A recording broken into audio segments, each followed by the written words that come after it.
He stood in the rain, soaked and trembling, not from the cold, but from the weight of a confession he could no longer hide. My husband's best friend told me he was in love with me. In that moment, thunder echoed, but it was his words that truly cracked the sky. What happens when loyalty meets longing? When the one you trust the most reveals a truth you never expected? If you've ever wondered how one moment can rewrite your entire life, don't look away. This story will leave you breathless, questioning everything, and aching for what happens next. Don't forget to smash that like button, share this story with your friends, and subscribe for more jaw-dropping narratives. Drop your reactions in the comments below. The downpour was relentless that night in Hanoi, a steady tattoo against the zinc roof, transforming the bustling streets into shimmering ribbons of reflected neon. I'd always found a strange comfort in the rain, its ability to soften the sharp edges of the world, to create a hushed, intimate atmosphere. But this particular night, the rain felt ominous, a dramatic backdrop to an unfolding drama I couldn't have possibly foreseen. I stood by the kitchen counter, the ceramic of a teacup cool beneath my fingertips, lost in thought. My husband, Theron, had departed earlier for a crucial business summit in Ho Chi Minh City, leaving me alone in our quiet apartment. A prickle of unease danced along my spine when the insistent buzz of the doorbell echoed through the stillness. It was late, far too late for unexpected visitors. Peering through the digital peephole, a wave of relief washed over me. It was Liam, Theron's closest confidant since their university days. Liam had been an integral part of our lives for nearly 15 years, a constant presence at our BIA Hoi gatherings, family celebrations, and intense Ko-Tuong matches. If anyone could show up unannounced at this hour, it was him. Yet, something about his posture under the porch light, the rain plastering his dark hair to his forehead, sent a shiver of disquiet through me. I unlatched the door. "Liam, what brings you here?" His expression was guarded, a stark contrast to his usual easygoing demeanor. His usually bright green eyes held a flicker of something I couldn't decipher. "Elara, I didn't intend to just drop by," he stammered, shoving his hands deep into the pockets of his soaked leather jacket. "I was driving back from Ha Long. And..." He trailed off, his jaw clenching. "I just needed to talk to someone." An unfamiliar weight clung to his voice, a vulnerability I'd never witnessed before.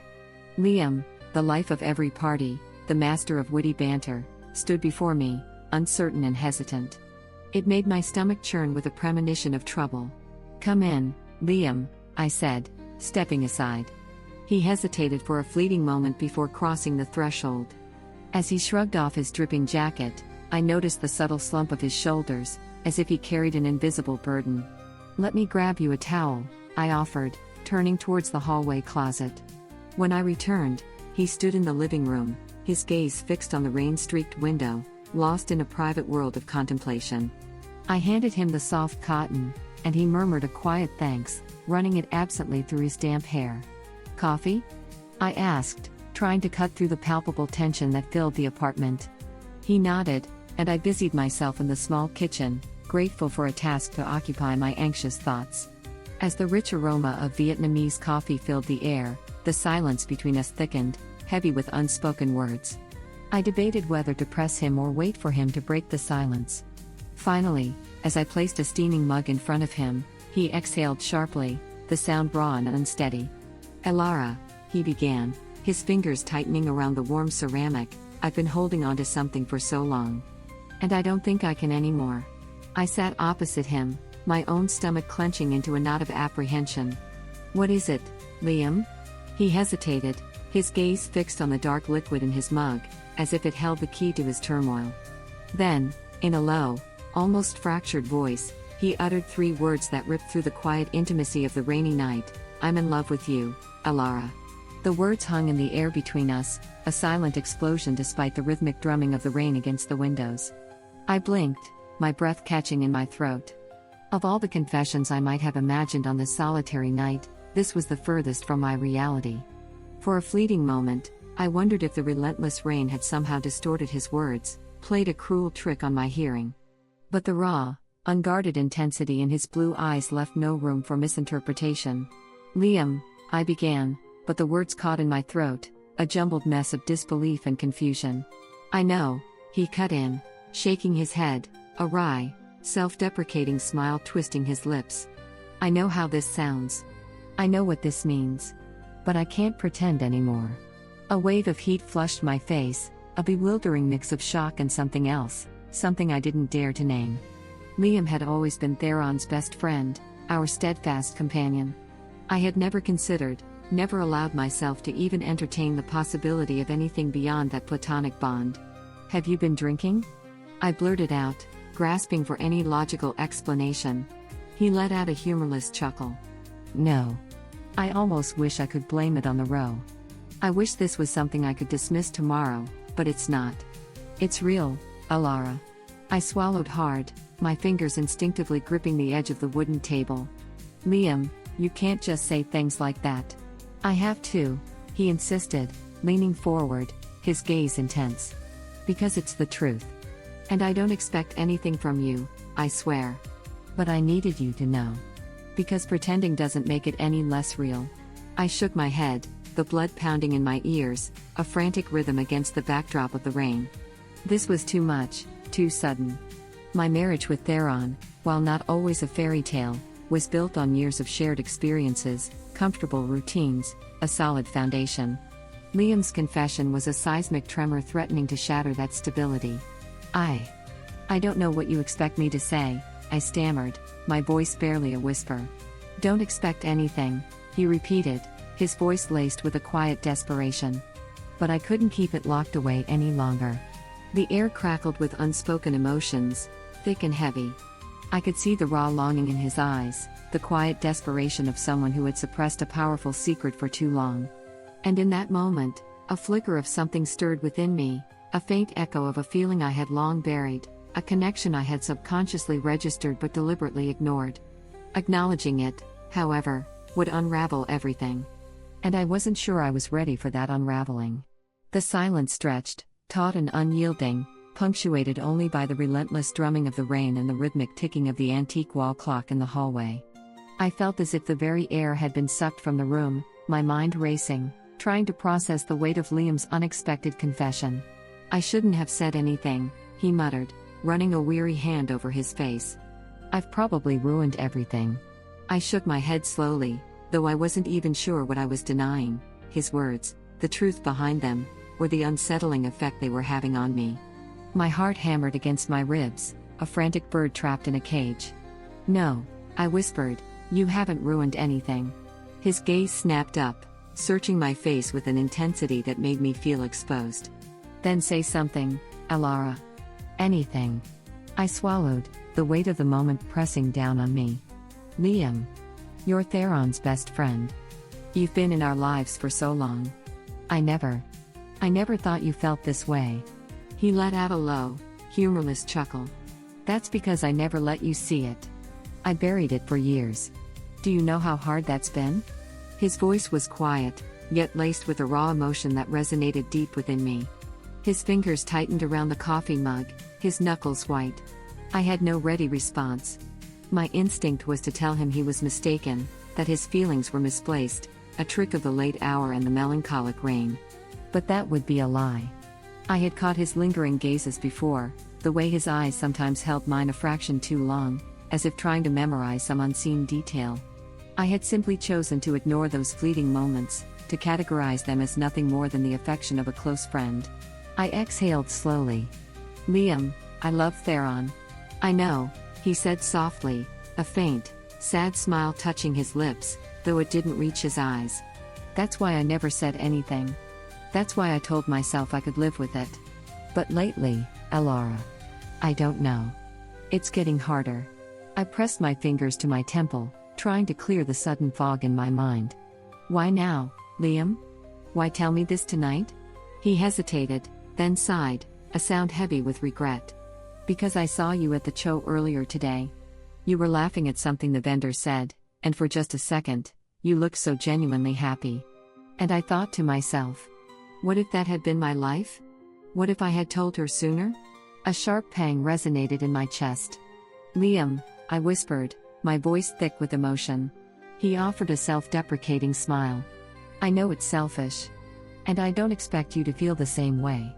But I couldn't keep pretending anymore. I needed you to know. I stared at him, a maelstrom of emotions swirling within me. Part of me wanted to shut this down immediately, to declare that this conversation could never happen again. But another part, a deeply buried part I had long ignored, felt a strange, unsettling stirring. A memory surfaced unbidden, a fleeting moment from years ago, before Theron and I had exchanged vows. It was during one of those balmy summer nights, when we were all younger, before life had settled into predictable routines. Theron had left a karaoke session early, and Liam and I had lingered on the veranda, talking for hours as the cicadas buzzed in the mango trees. The air had been thick with a certain unspoken energy.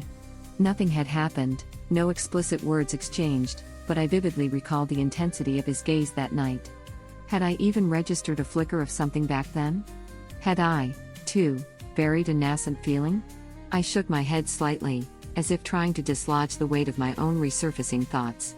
Liam, this is a lot to take in. I know, he said abruptly, standing and running a hand through his damp hair. I should go. I didn't stop him. He grabbed his jacket and walked towards the door. But just as his hand reached for the handle, he turned back, his gaze locking with mine. I meant what I said, Alara. And no matter what happens, I'll always be here. Even if it's just as a friend. I swallowed hard, nodding slowly. Good night, Liam. He hesitated for a fraction of a second before opening the door and stepping back out into the persistent rain. I stood there long after he was gone, staring at the closed door, my heart still racing, the echo of his confession reverberating in the silence. I knew, with a chilling certainty, that I would never be able to erase those words. Sleep offered little respite that night. Every time I closed my eyes, Liam's confession replayed in my mind, an insistent loop I couldn't silence. I couldn't keep pretending anymore. I needed you to know. I told myself it changed nothing. I was married to Theron, and we had built a life together, solid, steady, familiar. But even as I tried to reinforce this truth, a nagging voice whispered that the landscape of my heart had irrevocably shifted. By morning, the storm had passed, leaving behind glistening streets and the fresh, clean scent of rain-washed air. Theron was already awake, sitting at the kitchen table, his laptop open, a half-empty mug of coffee beside him. Morning, he said, his eyes still fixed on the screen. Morning, my voice sounded hoarse, and I wondered if he could detect the exhaustion that clung to me like a shroud. I busied myself making coffee, avoiding his gaze. My hands were steady, a testament to years of practiced composure, but inside, I felt like a fragile porcelain vase teetering on the edge of a precipice. Should I tell him? The thought flashed through my mind, sharp and unsettling. Would honesty make this unbearable weight any lighter? As I poured my coffee, Theron finally looked up, a slight furrow creasing his brow. You okay? You seem a little off.